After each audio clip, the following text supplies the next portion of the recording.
when I saw that, I had that helpless feeling of there's only like 3 teams here that have a chance at winning the thing.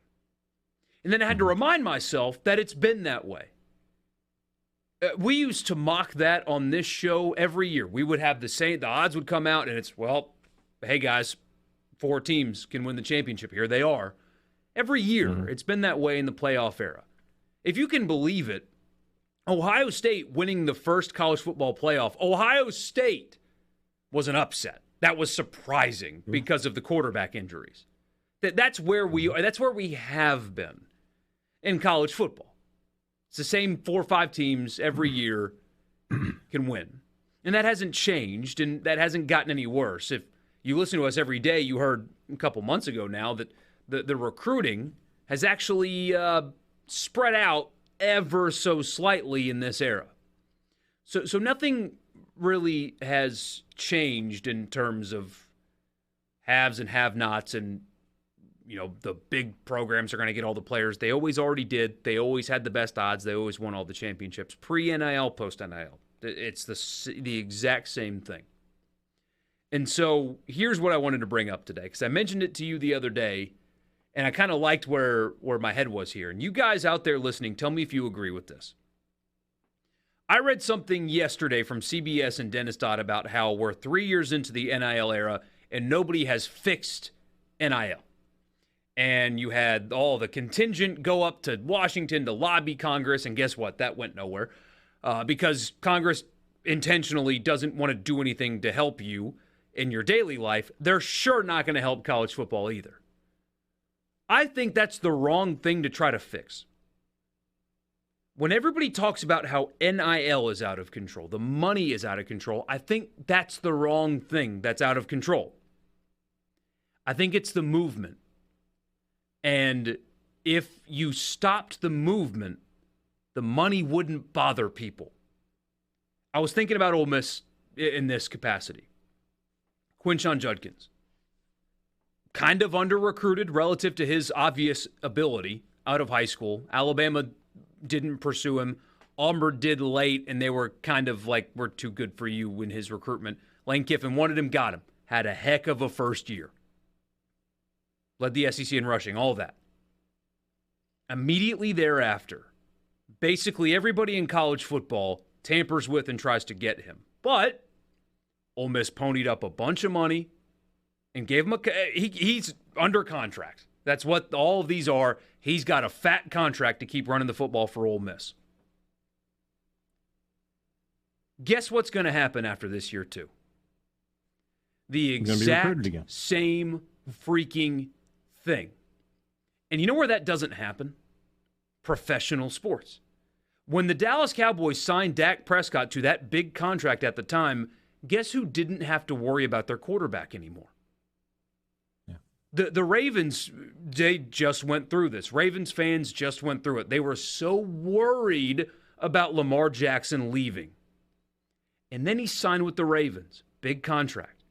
And guess what they don't have to worry about anymore? Lamar Jackson leaving. It is not good for fan health to worry about their best players leaving on an annual basis. I don't think the overwhelming majority of people give a crap about the money. I think that's secondary. Some people do.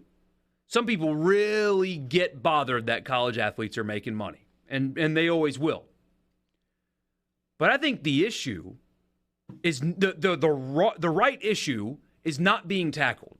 The fact that, and it's not the player's fault, the fact that Quinshon Judkins can go right back a year later and say, my contract, the gigantic contract that you guys gave me, highest paid player on the team, not enough anymore, double it. Because guess who's going to double it? Alabama. They'll double it. Auburn will double it. So you have to too, or else see ya. That doesn't exist in the NBA. That doesn't exist in Major League Baseball. It doesn't exist in the NFL. And the money's greater there. But I promise you, Ole Miss fans could stomach how much money Quinshon Judkins is making if it locked him into Ole Miss for more than just 1 year. Am I wrong?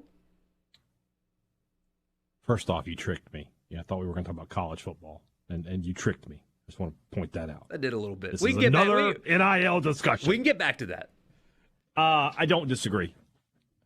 I don't disagree because, and it goes back to recruiting, right?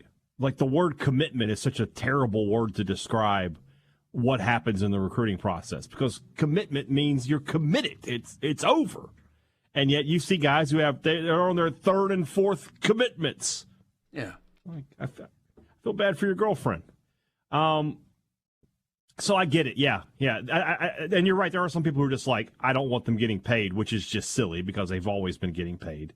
And at least this way it's come to the light of day. And some good can come of it. Think back to last year with Will Rogers. Had an NIL deal that raised $36,000 for Make-A-Wish. Yeah, that's a good thing. But it is like, especially when you're a school like Ole Miss or State. Alabama doesn't have to worry about it as much. Georgia doesn't have to worry about it as much. But if you're State or if you're Ole Miss and you have a Quinshon Judkins, yeah, it's a legitimate concern, and it shouldn't be. It shouldn't be. I agree that is unpalatable to the average college football fan. And I sympathize with that totally.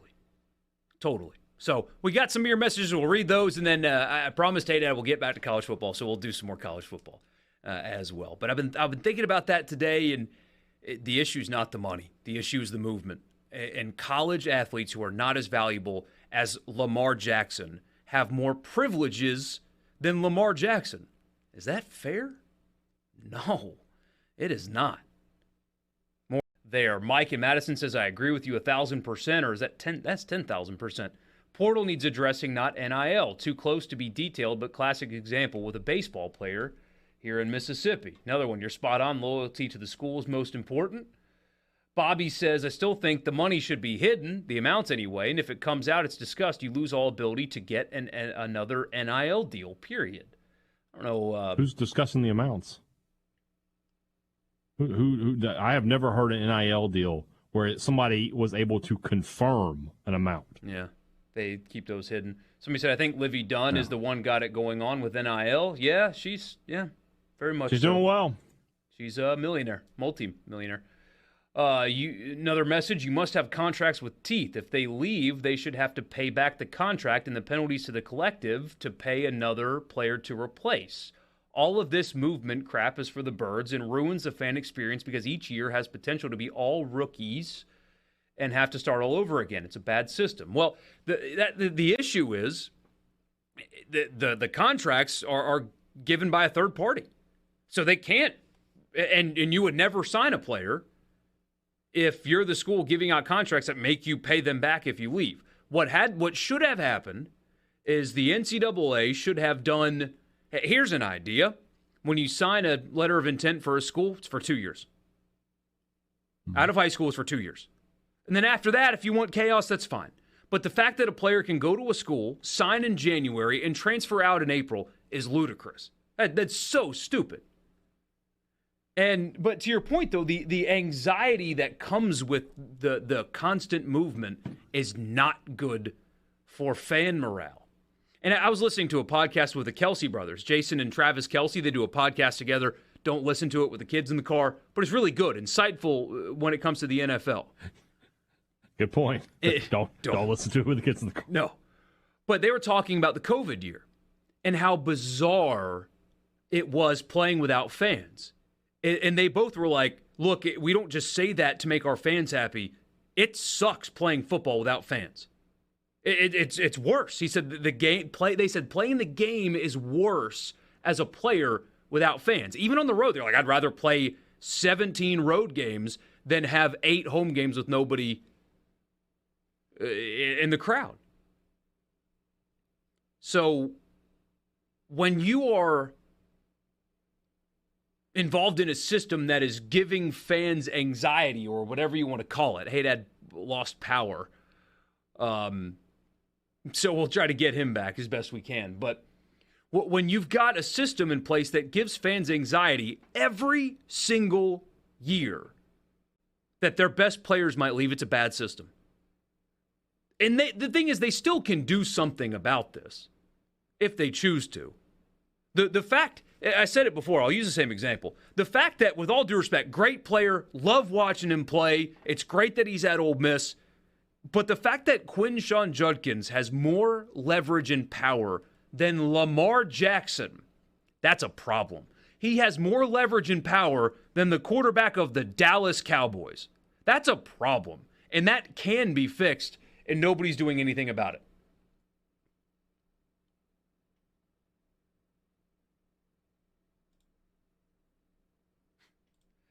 Need to go to a draft. You can't, though. That's the issue, is you can't go to a draft because you can't tell people where they're going to college. Bobby in Batesville says, if it's not discussed, how could another team offer double without knowing what the amount is they're doubling? Because the players tell them. They're just not public information. Teams don't have unlimited money to just say, I'll double it, so a team may come in and offer an amount, but numbers are discussed. Yeah, that's all. They find out what the player's making. Yeah, ask them. Or just offer what they think is more. I mean, it's not hard to learn through the back channels what players are getting. It's not hard to learn. College kids aren't exactly, the best at keeping secrets.